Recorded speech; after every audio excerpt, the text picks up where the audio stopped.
Dear students, welcome back to our social science class. നമ്മൾ ഇത്രയും ക്ലാസ്സുകളിലായിട്ട് discuss ചെയ്യുന്നത് features of medieval India. ഈ medieval ഇന്ത്യയിലെ ഫീച്ചേഴ്സാണ് നമ്മൾ മനസ്സിലാക്കിയത്. മെഡീവൽ ഇന്ത്യയിലെ റൂളേഴ്സിനെ കംപ്ലീറ്റ് ആയിട്ട് നമ്മൾ മനസ്സിലാക്കി കഴിഞ്ഞു.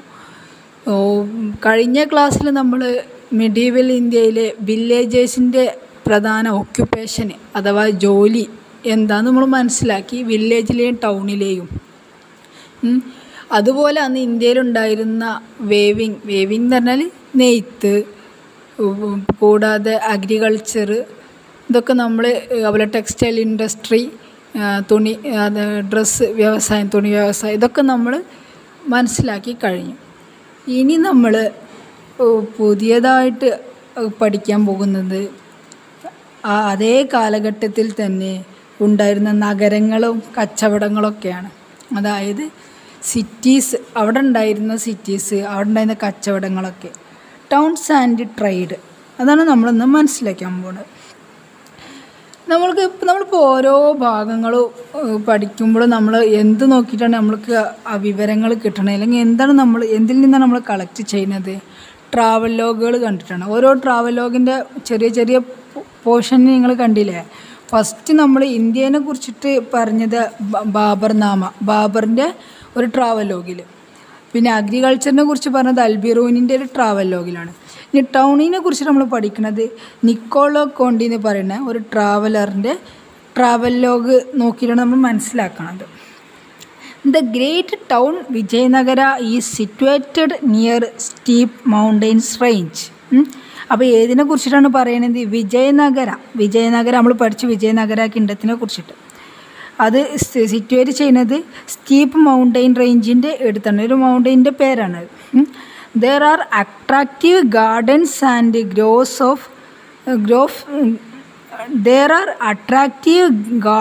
And Groves in this town. അവിടെ അട്രാക്റ്റ് ചെയ്യുന്ന നല്ല ഗാർഡനുകളും ഗ്രോവ്സൊക്കെ അവിടെ ഉണ്ട്. The markets of this prosperous town R full of costly good. അവിടെയുള്ള മാർക്കറ്റിലൊക്കെ നല്ല സാധനങ്ങൾ, നല്ല ഭംഗിയുള്ളതും പല ഐറ്റം മെറ്റീരിയൽസൊക്കെ ഉണ്ട്. കോസ്റ്റ്ലിയാണ്, നല്ല റേറ്റ് ഉള്ളതും നല്ല ക്വാളിറ്റി ഉള്ള സാധനങ്ങൾ അവിടെ ഉണ്ടായിരുന്നു എന്നാണ് അദ്ദേഹം അന്ന് വന്നപ്പോൾ, അതായത് മെഡീവൽ ഇന്ത്യയിൽ വന്നപ്പം അദ്ദേഹം കണ്ട കാഴ്ചയാണ് എഴുതി വെച്ചിരിക്കുന്നത്. അപ്പോൾ ഇതിൽ നമുക്ക് മനസ്സിലാക്കേണ്ടത്, അന്ന് നമ്മൾ പറഞ്ഞ അഗ്രികൾച്ചർ ഡെവലപ്പ് ചെയ്യാൻ വേണ്ടിയിട്ട് നമ്മളെ അന്നത്തെ റൂളേഴ്സ് എന്തൊക്കെയാണ് ചെയ്തതെന്ന് നമ്മൾ പറഞ്ഞത്. ഇറിഗേഷൻ ഫെസിലിറ്റീസ്, ജലസേചന പദ്ധതികൾ കൊണ്ടുവന്നു, പിന്നെ സീഡുകളൊക്കെ സപ്ലൈ ചെയ്തു, ടാക്സ് റിലാക്സ് ചെയ്തു എന്നൊക്കെ നമ്മൾ പറഞ്ഞു. അതൊക്കെ കാരണം അഗ്രികൾച്ചർ നല്ല ലെവലിൽ, പിന്നെ ഒരുപാട് നിയമങ്ങളൊക്കെ കൊടുന്നു. ഒരാൾ കൃഷി ചെയ്താൽ ഭൂമി അയാൾക്ക് കൊടുക്കും, കൂടുതൽ കൃഷി ചെയ്യുന്നവർക്ക് കൂടുതൽ ഓഫേഴ്സൊക്കെ കൊടുത്തപ്പോൾ അഗ്രികൾച്ചർ നന്നായിട്ട് ഡെവലപ്പ് ചെയ്തു. ഈ അഗ്രികൾച്ചർ ഡെവലപ്പ് ചെയ്ത് കഴിഞ്ഞപ്പോൾ ഇന്ത്യയിൽ ഒരുപാട് നല്ല പ്രോസ്പെരിറ്റി ഉണ്ടായി. അതായത് നല്ല അഭിവൃദ്ധി, നല്ലൊരു സിറ്റുവേഷനായി ഇന്ത്യ. അത് എങ്ങനെയാണ് നമുക്ക് മനസ്സിലാക്കാം. The agricultural process created favourable condition for the prosperity of trade and commerce. അതായത് കച്ചവടത്തിനും വ്യവസായങ്ങൾക്കും ഓരോ സാധനങ്ങൾ ഉണ്ടാക്കാൻ, അത് വിൽക്കാനൊക്കെ ഉള്ള നല്ലൊരു സിറ്റുവേഷന് ഇന്ത്യയിൽ വന്നു. Indian spices, textiles, leather, gems, sandal, metal, pearl, ivory, ഇതൊക്കെയായിരുന്നു അന്നത്തെ മെയിൻ മെറ്റീരിയൽസ്. അപ്പോൾ പിന്നെ എന്തിലൊക്കെയാണ് ഇന്ത്യയിൽ മെച്ചപ്പെട്ടത്? ഇന്ത്യൻ കുരുമുളക്, ഇന്ത്യൻ സ്പൈസസ്, ടെക്സ്റ്റൈൽസ്, അതായത് ഇന്ത്യൻ വസ്ത്രങ്ങൾ, ലെതർ, തോല്, അതായത് ഇപ്പോൾ മൃഗങ്ങളൊക്കെ തോലുകൾ അതുകൊണ്ടുണ്ടാക്കിയ ഉൽപ്പന്നങ്ങൾ കേട്ടോ. ജെയിംസ് പറഞ്ഞാൽ മുത്തുകൾ, സാൻഡൽ ചെരുപ്പ്, മെറ്റൽ പറഞ്ഞാൽ ലോഹങ്ങൾ, അതായത് ഇരുമ്പ് പോലത്തെ ഒക്കെ സാധനങ്ങൾ, പേള് മുത്തുകൾ പറയും, ഐവറി പറഞ്ഞാൽ ആനക്കൊമ്പ് പോലത്തെ ഒക്കെ സംഭവങ്ങൾ. അപ്പോൾ ഇങ്ങനത്തെ ഒക്കെ സാധനങ്ങൾ ഇന്ത്യയിൽ നമ്മൾ പഠിച്ചാൽ ഒരുപാട് വലിയ ഡിഫറൻസായ ഈ ലാൻഡ് ഏരിയകളാണ്. അപ്പോൾ ഡിഫറൻസ് പ്ലാന്റ്സ് ഉണ്ട്, ഡിഫറൻസ് അനിമൽസ് ഉണ്ട്, പിന്നെ പല കൃഷികളാണ്. അപ്പോൾ ഒക്കെ ഇതിൽ നിന്ന് പല ഐറ്റം സാധനങ്ങൾ കിട്ടും. അപ്പോൾ ലോകത്ത് എല്ലാവർക്കും ഭയങ്കര ഇഷ്ടപ്പെട്ടു. അതായത് ഈ കച്ചവടം ചെയ്യുന്നവർക്ക്, ട്രേഡേഴ്സിന് ഇന്ത്യ ഒരു നല്ലൊരു സ്ഥലമായിട്ട് തോന്നി. അവിടേക്ക് ഇന്ത്യക്ക് അന്നാണെങ്കിൽ ഇന്ത്യ നല്ല സാമ്പത്തികമായിട്ട് ഇന്ത്യ എല്ലാം മെച്ചപ്പെട്ടിരുന്നു. ഈ മുഗൾ പീരീഡിലും സുൽത്താനേറ്റ് പീരീഡിലൊക്കെ ഇന്ത്യ നല്ല സാമ്പത്തിക ഇതായിട്ട് ഉയർന്നു വന്നിരുന്നു. അപ്പോൾ ഈ സാധനങ്ങളൊക്കെ ഇന്ത്യയിലുണ്ട് എന്ന് പറഞ്ഞല്ലോ. പിന്നെ these commodities attracted traders to India. അപ്പോൾ നമ്മൾ നേരത്തെ പറഞ്ഞ കമ്മോഡിറ്റീസ് എന്ന സാധനങ്ങൾ, ചരക്കുകളൊക്കെ ട്രേഡേഴ്സിനെ, കച്ചവടക്കാരെ അട്രാക്റ്റ് ചെയ്തു. These commodities attracted traders to India. Several traders from different parts of the world reached India the medieval period. Several traders from different parts, അതായത് ഈ ലോകത്തിൻ്റെ പല ഭാഗത്തുള്ള traders reached India in the medieval, ഇന്ത്യയിൽ എത്തിച്ചേർന്നു. The foreigners who engaged in trade with India. Which are the foreigners? ഏതൊക്കെ ഫോറിനേഴ്സാണ് ഇന്ത്യയിൽ വന്നത്? Chinese, Arabs, Portuguese, Dutch, English, French. ഇംഗ്ലീഷുകാരും ഫ്രഞ്ചുകാരും ഡച്ചുകാരും പോർച്ചുഗീസുകാരും അറേബ്യൻസും ചൈനീസും ഒക്കെ ഇന്ത്യയിലേക്ക് വന്നു. അപ്പം നമുക്ക് ജസ്റ്റ് അന്നത്തെ ഇന്ത്യയുടെ സിറ്റുവേഷൻ എങ്ങനെയെന്ന് ഒന്ന് നോക്കട്ടാം. ഇബ്നു ബത്തൂത്ത എന്ന് പറയുന്ന ഒരു ട്രാവലർ എഴുതിയതാണ്. ഫസ്റ്റ് നമ്മൾ വായിക്കണേ. The town in India are highly populous and wealthy. Indian ടൗണുകൾ നല്ല ജനങ്ങളുണ്ട്, പക്ഷെ നല്ല നല്ല നല്ല ക്ഷേമം, നല്ല സാധനങ്ങളുള്ള, എല്ലാവർക്കും പട്ടിണിയൊന്നും ഇല്ലാത്ത നല്ലൊരു സിറ്റുവേഷൻ ആയിരുന്നു. The streets of the cities were flooded with diverse goods. ഒരുപാട് സാധനങ്ങൾ കൊണ്ട് നിറഞ്ഞ് കവിഞ്ഞിരുന്നു. അതിൻ്റെ ഒരു പ്രളയം, അത് അത്രക്ക് ഉൽപ്പന്നങ്ങൾ, പ്രൊഡക്ട്സ് ഉണ്ടാക്കി നിറഞ്ഞിരുന്നു. Delhi and Daulatabad R coloured city. നമുക്ക് നല്ല കളർഫുള്ളായി തോന്നും. കാരണം പല കളറിലുള്ള വസ്ത്രങ്ങളും സാധനങ്ങളൊക്കെ തന്നെ വിൽക്കാൻ കൊണ്ടുവച്ചിട്ട് നമുക്കൊരു കളർഫുൾ സിറ്റി ആയിട്ട് ഡൽഹിനെ ദൗലത്താബാദിനൊക്കെ ഫീൽ ചെയ്തിരുന്നു. അപ്പോൾ ഇത് ഏത് കാലത്തായിരിക്കും? ദൗലത്താബാദ്, ഡൽഹി ഇതൊക്കെ സുൽത്താനേറ്റ് പീരിയഡിൽ ഇബ്നു ബത്തൂത്ത, സുൽത്താനേറ്റ് പീരീഡിൽ ഇബ്നു ബത്തൂത്ത ഇന്ത്യയിൽ വന്നപ്പോൾ കണ്ട കാഴ്ചയാണ് പറയണം. ഇനി മുഗൾ പീരീഡിൽ റാൾഫ് ഫിച്ച് എന്ന് പറയുന്ന ഒരു ട്രാവലർ വന്നപ്പോൾ കണ്ട കാഴ്ച പറയാം. Agra, Fatehpur Sikri and Ahmedabad are bigger that London. ലണ്ടനിനേക്കാളും വലിയ ടൗണുകളായിരുന്നു ആഗ്രയും ഫത്തേപൂർ സിക്രിയും അഹമ്മദാബാദൊക്കെ. The biggest city in the world, Delhi is a big and wealthy city. Delhi ഒക്കെ നല്ല മനോഹരമായതുമായിരുന്നു. നല്ല ഉൽപ്പന്നങ്ങൾ, നല്ല ക്ഷേമം നിറഞ്ഞ, എല്ലാവർക്കും ഭക്ഷണം പോയിട്ട് കൂടുതൽ വ്യവസായങ്ങൾ, കച്ചവടങ്ങളൊക്കെ നിറഞ്ഞ സിറ്റി ആയിരുന്നു. അപ്പോൾ നമുക്ക് നോക്കാനുള്ളത് towns developed around the production centres and markets. ടൗണുകളൊക്കെ പ്രൊഡക്ഷൻ സെൻറ്റർ, സാധനങ്ങൾ ഉണ്ടാക്കുന്ന സ്ഥലങ്ങളും പിന്നെ കച്ചവടം ചെയ്യുന്ന മാർക്കറ്റുകളായിട്ട് മാറി. അപ്പോൾ ഏതൊക്കെയാണ് പ്രധാനപ്പെട്ടതെന്ന് നമുക്ക് നോക്കാം. ധാക്ക, പൈത്താൻ, കാഞ്ചീപുരം, ഉരയൂർ, മധുരൈ ഇതൊക്കെയായിരുന്നു അന്നത്തെ ഇമ്പോർട്ടൻ്റ് ടൗൺസ്, കച്ചവട കേന്ദ്രങ്ങൾ. കൂടാതെ ഒരുപാടുണ്ട്. പിന്നെ ഇപ്പോൾ നമ്മുടെ നിങ്ങൾ ഇന്ത്യ ആ മാപ്പ് നോക്കൂ. മാപ്പ് 24, പേജ് നമ്പർ 25 മാപ്പ് നിങ്ങൾക്ക് കാണാൻ കഴിയും. ഡൽഹി, ആഗ്ര, അഹമ്മദാബാദ്, സൂററ്റ്, പൈത്താൻ, ഹംപി, കാഞ്ചീപുരം. നമ്മൾ കേരളത്തിൽ ഏതൊക്കെയുണ്ട് ജസ്റ്റ് ഒന്ന് മനസ്സിലാക്കി നോക്കൂ. കോഴിക്കോട്, കൊച്ചി, കൊല്ലം ഇതൊക്കെ കേരളത്തിലുണ്ടായിരുന്ന നല്ല ട്രേഡ്, നല്ല പ്രൊഡക്ഷൻ സെൻ്ററായ മാർക്കറ്റുകളൊക്കെ ആയ ടൗണുകളാണ്. അപ്പോൾ നമ്മൾ ടൗണുകൾ മനസ്സിലായില്ല. അപ്പോൾ ഒരുപാട് ടൗണുകൾ ഉയർന്നു വന്നു, നല്ലതായിട്ട് അട്രാക്റ്റ് ചെയ്യാൻ ജനങ്ങൾക്ക് നല്ല ഇഷ്ടപ്പെട്ടു. പിന്നെ വിദേശികളൊക്കെ എപ്പോഴും സാധനങ്ങൾ വാങ്ങിക്കാനും ഇതിനൊക്കെ ഇന്ത്യയിലേക്ക് വന്നു. പിന്നെ അന്നത്തെ ഒരു പ്രധാനപ്പെട്ട ഒരു സവിശേഷതയാണ് നമുക്ക് എടുത്തു പറയേണ്ടതാണ് കാർഖാന എന്ന് പറഞ്ഞാൽ വർക്ക്ഷോപ്പ്, സാധനങ്ങൾ ഉണ്ടാക്കുന്നതും. ഇപ്പോൾ അന്നൊക്കെ നമ്മൾ പറഞ്ഞു രാജഭരണമാണല്ലോ, സുൽത്താനേറ്റ്, മുഗൾ ഒക്കെ ആയിരുന്നു. അപ്പോൾ അവർക്ക് വേണ്ട സാധനങ്ങൾ പിന്നെ ഒരു വലിയൊരു ഹാള് പോലെ ഒരു സ്ഥലത്തു ഇരിക്കപ്പോൾ അതിന് വലിയ നമ്മൾ എല്ലാവരും ഉണ്ടാക്കിയ ഫോർട്ടുകളൊക്കെ, ഈ ഫോർട്ടുകളിലൊക്കെ ഒരുമിച്ച് കൂടിയിട്ട് പിന്നെ ഒരു കോർണറിൽ ഒരു നെയ്ത്ത് തൊഴിലാളി, ഒരു ഭാഗത്ത് ഒരു ഓർണമെൻ്റൽ മേക്കർ, ഒരു ഭാഗത്ത് പിന്നെ ഷൂ മേക്കർ, ചപ്പൽ മേക്കർ, അങ്ങനെ ഓരോ ഭാഗത്ത് ഇരിക്കും. ചിലരുടെ അവിടെ കാർപ്പറ്റ് മേക്കർ, അങ്ങനെ ഒരുപാട് ആൾക്കാർ ഇങ്ങനെ ഒരു ഹാളിൽ ഇരുന്നിട്ട് നമ്മൾ സാധനങ്ങൾ ഇങ്ങനെ ഉണ്ടാക്കും. ഇതിപ്പോൾ നമുക്കിപ്പോൾ പോയാലും ജസ്റ്റ് റെഡ് ഫോർട്ടിലൊക്കെ നമ്മൾ യാത്ര ചെയ്യുമ്പോൾ നമുക്ക് കാണാം അവിടെ ഇങ്ങനെ ചെറിയ ആൾക്കാർ ഇരുന്ന് ജോലി ചെയ്യണം. അപ്പോൾ ഇതിൻ്റെയൊക്കെ ഒരു ഭാഗമായിട്ടാണ് പറയാറ്. ഇന്നുണ്ട്. അപ്പോൾ അന്നുണ്ടായിരുന്നു. പക്ഷേ ഈ സാധനങ്ങൾ നമുക്ക് സാധാരണക്കാർക്ക് വാങ്ങാൻ കഴിയില്ല, കാരണം നല്ല റേറ്റുള്ള സാധനങ്ങളായിരിക്കും. ഇപ്പോഴും അവിടെയുള്ള സാധനങ്ങൾക്ക് നല്ല റേറ്റ് നമുക്ക് തോന്നും. നമ്മൾ ജസ്റ്റ് ചോദിച്ചാൽ നമുക്ക് മനസ്സിലാവും. കാരണം എന്താ, നല്ല കൊത്തുപണിയും തുകൽപ്പണിയും ഒക്കെ ചെയ്തിട്ട് നല്ല ഹാൻഡ്സ് നല്ല കൈ കൊണ്ട് നല്ല ക്രാഫ്റ്റ് വർക്ക് ചെയ്തിരുന്ന ആൾക്കാരായിരുന്നു അവിടെ ഉണ്ടായിരുന്നത്. മെയിനായിട്ട് ഇപ്പോൾ artisans, traders, officers, servant, slaves, അങ്ങനെ ഒരുപാട് ആൾക്കാർ അവിടെ ഉണ്ടായിട്ട് ഈ ടൗണുകളിലെ പോപ്പുലേഷനൊക്കെ എല്ലാ ആൾക്കാരും ഇങ്ങനെ എന്തിലെങ്കിലുമൊക്കെ പെട്ട ആൾക്കാരായിരിക്കും. അപ്പോൾ നമുക്ക് ഈ കാർഖാനയെ കുറിച്ചിട്ട് നമ്മൾ പറഞ്ഞ ഒരു ഹാളിൽ ഇങ്ങനെ എല്ലാവരും ഇരുന്നിട്ട് നമ്മൾ അതിനെ വിളിക്കുന്ന പേരാണ് കാർഖാനാസ്. ഈ മുഗൾ പീരീഡിലും സുൽത്താനേറ്റ് പീരീഡിലൊക്കെ കൂടുതലായിട്ടുണ്ടായിരുന്ന സംഭവമാണ്. അപ്പോൾ ജസ്റ്റ് നമ്മൾ ഈ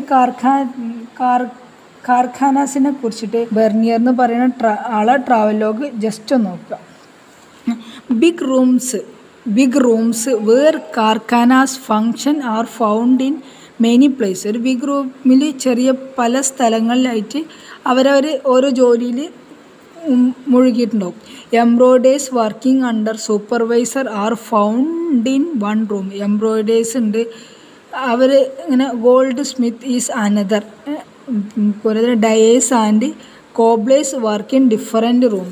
അപ്പോൾ ഒരു സ്ഥലത്ത് ഇങ്ങനെ ഇപ്പോൾ എംബ്രോയിഡറീസിനാണെങ്കിൽ ഒരു വലിയ റൂം, പിന്നെ ഗോൾഡ് സ്മിത്ത് സ്വർണ്ണപ്പണിക്കാർ, പിന്നെ തുകൽ ഡ്രസ്സുകൾ, ഓരോ ഏരിയകളിൽ ഒരു റൂമിൽ നിറഞ്ഞു നിൽക്കും. അതിനെ നമ്മൾ പറയുന്നതാണ് കാർഖാന. ഇനി നമ്മൾ മനസ്സിലാക്കാൻ പോകുന്നത് ആ സമയത്ത് മെഡീവൽ പീരിയഡിലെ സോഷ്യൽ ലൈഫിനെ കുറിച്ചാണ്. Social life in medieval period. നമ്മൾ വർക്ക്ഷോപ്പ്, പിന്നെ അവർ ട്രേഡ്, ടൗണ്, അഗ്രികൾച്ചറൽ ഇമ്പ്രൂവ്മെൻ്റ് ഒക്കെ നമ്മൾ പഠിച്ചു കഴിഞ്ഞു. ഇനി പഠിക്കുന്ന ആ സമയത്തുണ്ടായിരുന്നത് ജനങ്ങളുടെ ജീവിതത്തെക്കുറിച്ചിട്ടാണ്. അപ്പോൾ പ്രധാനമായിട്ടും നമുക്ക് ജനങ്ങളുടെ ജീവിതത്തെക്കുറിച്ച് കിട്ടുന്നത് ഫ്രഞ്ച് ട്രാവലറായ ഫ്രഞ്ച് ട്രാവലർ ടവനിയേഴ്സ് വ്ലോഗ്, ടവനിയറിൻ്റെ ട്രാവൽ ടവനിയേഴ്സിൻ്റെ ട്രാവൽ ലോഗ് എന്നാണ് ഒരു ചെറിയ പാർട്ട് എന്നാണ് നമുക്ക് ആ സമയത്തുള്ള ഇന്ത്യയിലുള്ള ഒരു ഇതിനെക്കുറിച്ചിട്ട് അദ്ദേഹം എഴുതിയിരിക്കണം. സോഷ്യൽ ലൈഫിനെ കുറിച്ചിട്ട് എഴുതിയിരിക്കണം. അതെന്താണ്? The lifestyle, dressing and food habits are extensively varied across India. ഈ ഇന്ത്യയിലുണ്ടായിരുന്ന ലൈഫ് സ്റ്റൈലും ഡ്രസ്സിങ്ങും എല്ലാം വ്യത്യസ്തമാണ്. പലരും പല രീതിയിലുള്ള ഡ്രസ്സാണ് ഇട്ടിരുന്നു. Extravagantly colourfully dressed people and those sparsely clad were also found. നല്ല ഭംഗിയുള്ള ഭയങ്കര ഒരുപാട് ഗോൾഡും വലിയ രത്നങ്ങളും ഇതൊക്കെ പതിച്ച നല്ല പട്ടിൻ്റെ ഡ്രസ്സ് ഇട്ടവരും ഉണ്ട്, വളരെ പാവപ്പെട്ട രീതിയിലുള്ള ഡ്രസ്സ് ധരിച്ചവരും ഇന്ത്യയിലുണ്ടായിരുന്നു എന്നാണ് പറയുന്നത് അദ്ദേഹം. അപ്പോൾ നമുക്ക് മനസ്സിലായി, ഇതിന് ഈ ഒരു കാര്യത്തിൻ്റെ മനസ്സിലായി ഇന്ത്യയിൽ പണക്കാരും നല്ല പാവപ്പെട്ടവരും ഉണ്ടായിരുന്നെന്ന് നമുക്ക് മനസ്സിലായി. അപ്പോൾ തന്നെ നമുക്കിതിൽ നിന്ന് മനസ്സിലാവും സമൂഹ ജീവിതത്തിൽ ഇപ്പോൾ ടൗണുകളിൽ ഇങ്ങനെ നല്ല വ്യവസായങ്ങൾ ഉണ്ടാക്കണം, കച്ചവടങ്ങൾ ഉണ്ടാക്കണം ഒക്കെ ശരിയാണെങ്കിലും ഇന്ത്യയിൽ എല്ലാവർക്കും ഒരേപോലത്തെ സാമ്പത്തികമായിരുന്നോ? അല്ല, പലർക്കും വ്യത്യസ്ത സാമ്പത്തിക നിലയാണ് ഉണ്ടായിരുന്നത്. കൂടുതലായിട്ട് അപ്പോൾ അന്നത്തെ സാമൂഹ്യ ജീവിതത്തിനെ പ്രധാനമായിട്ടും ഇൻഫ്ലുവൻസ് ചെയ്തിരുന്ന ഒരു കാര്യമാണ് കാസ്റ്റ് സിസ്റ്റം ഇന്ത്യയിൽ നല്ലോണം ഉണ്ടായിരുന്നു. പിന്നെ കാസ്റ്റിൻ്റെ പേരിലാണ് ഇന്ത്യൻ ജനങ്ങളെ ഡിവൈഡ് ചെയ്തിരുന്നത്. അപ്പോൾ social status was determined basis of caste, occupation and wealth. അപ്പോൾ ഈ കാസ്റ്റിൻ്റെ കീഴിലാണ് അവരെ ഒക്യുപ്പേഷൻ ജോലി നിർണ്ണയിച്ചിരുന്നത്.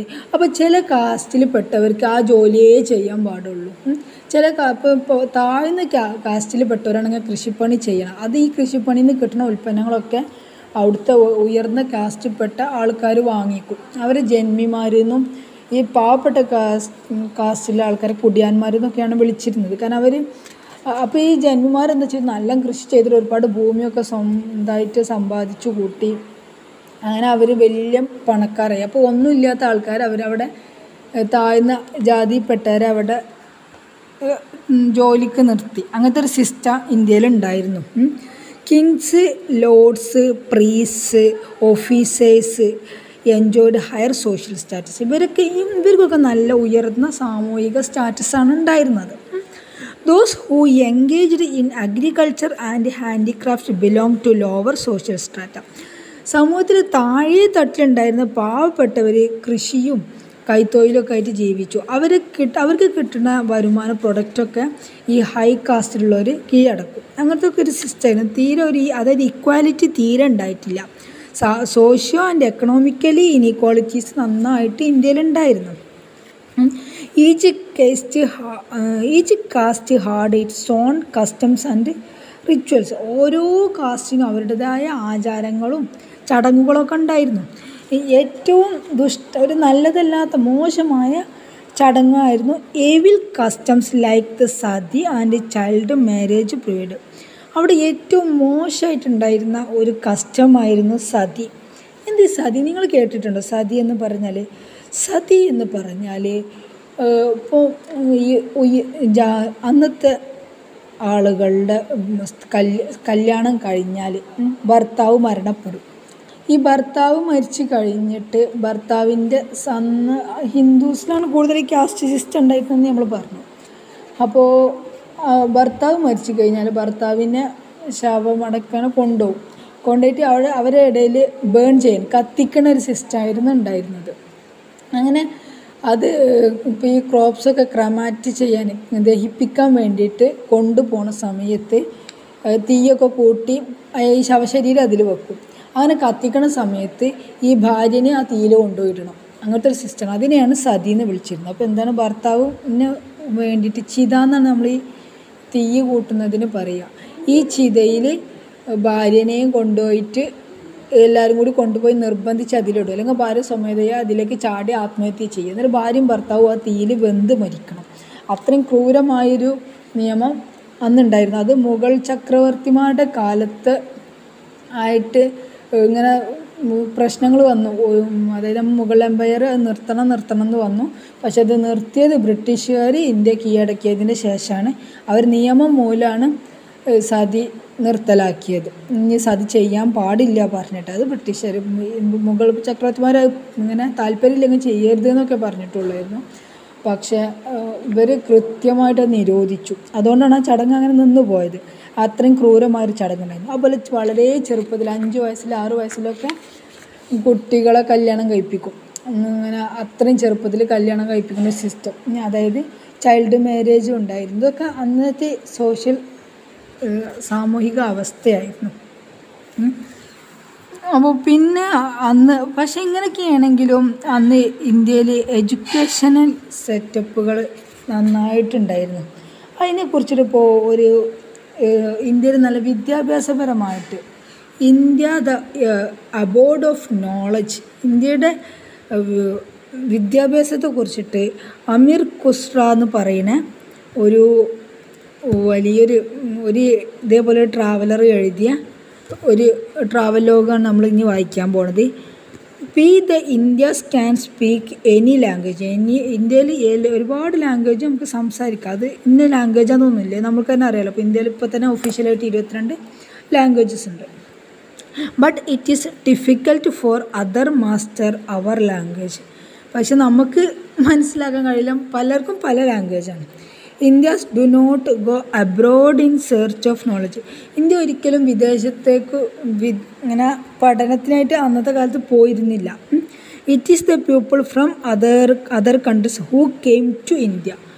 ആൾക്കാരൊക്കെ പഠിക്കാൻ വേണ്ടി ഇന്ത്യയിലേക്ക് വന്നിരുന്നു. ഇന്ത്യയിൽ നിന്ന് ആരും പോയിട്ടില്ല, എല്ലാവരും ഇന്ത്യയിലേക്കാണ് വന്നിരുന്നത്. Chess, Panchatantra stories, chess, Panchatantra stories, മാത്തമാറ്റിക്സിലെ പല കോൺട്രിബ്യൂഷൻസുകളും ഇന്ത്യ ടു ദ വേൾഡ്, ഇന്ത്യയാണ് ലോകത്തിന് കൊടുത്തത്. ഇപ്പോൾ നമ്മൾ പഞ്ചതന്ത്ര കഥകൾ എന്നൊക്കെ നിങ്ങൾ കേട്ടിട്ടുണ്ടാവും. അതൊക്കെ കൊടുത്തത് ഇന്ത്യയാണ്.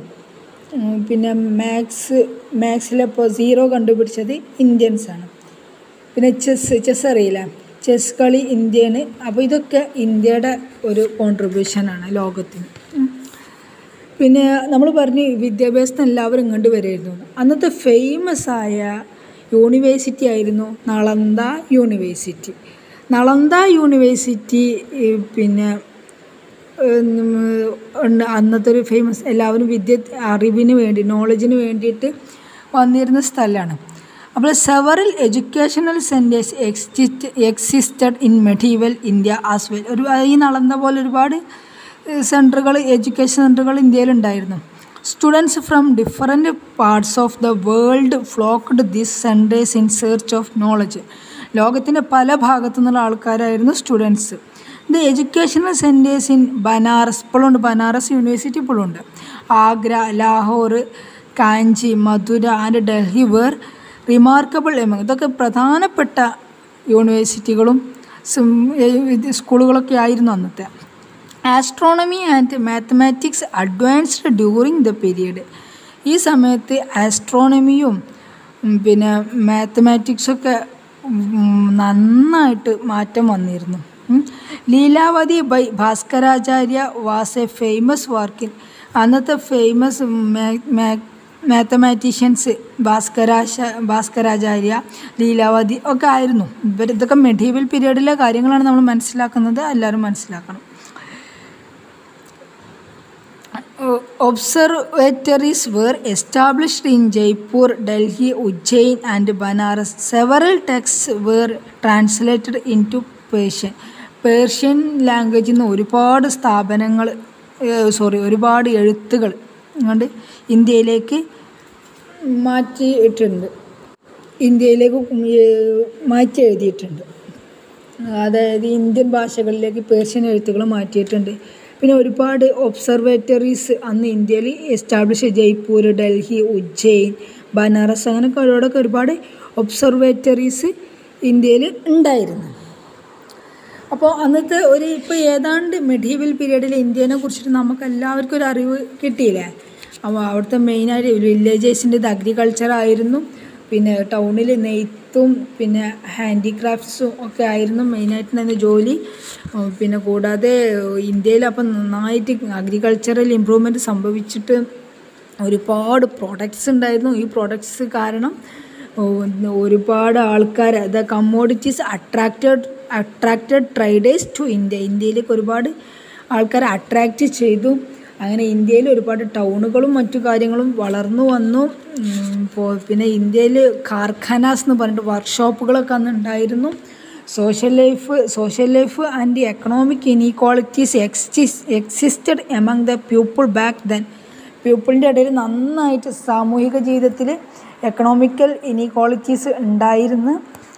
പ്രത്യേകമായിട്ടും ജനങ്ങളെ ഡിവൈഡ് ചെയ്തിരുന്നത് എന്ത് ബേസിലായിരുന്നു? കാസ്റ്റ് ഈസ് ദ ഇമ്പോർട്ടൻ്റ് ഈ ഇന്ത്യൻസിൽ കാസ്റ്റ് സിസ്റ്റം വളരെ ഇമ്പോർട്ടൻ്റ് ആയിരുന്നു. Determined on the basis of കാസ്റ്റിൻ്റെ പേരിലായിരുന്നു. പിന്നെ അതിൻ്റെ പേരിലായിരുന്നു ഒക്യുപ്പേഷനൊക്കെ ഡിവൈഡ് ചെയ്തിരുന്നത്. ഇന്ത്യ വളരെ നോളജിന് പേര് കേട്ട സ്ഥലമായിരുന്നു. നളന്ദ യൂണിവേഴ്സിറ്റി പ്രധാനപ്പെട്ടൊരു ആയിരുന്നു മെഡീവൽ പീരിയഡിൽ. അതുകൂടാതെ Banaras, Agra, Lahore, Kanchi, Madurai and Delhi were remarkable among the. ഇത് വളരെ ഇമ്പോർട്ടൻ്റായ മറ്റു സ്ഥലങ്ങളാണ് ഇതൊക്കെ നമ്മൾ പഠിച്ചു. പിന്നെ അന്നത്തെ ഒരു പ്രധാനപ്പെട്ട മാത്തമാറ്റീഷ്യൻ്റെ പേര് ഏതാ പറയണത്? ലീലാവതി ആൻഡ് ഭാസ്കരാചാര്യ. ഇതൊക്കെ എല്ലാവർക്കും മനസ്സിലായില്ല. Okay, see U.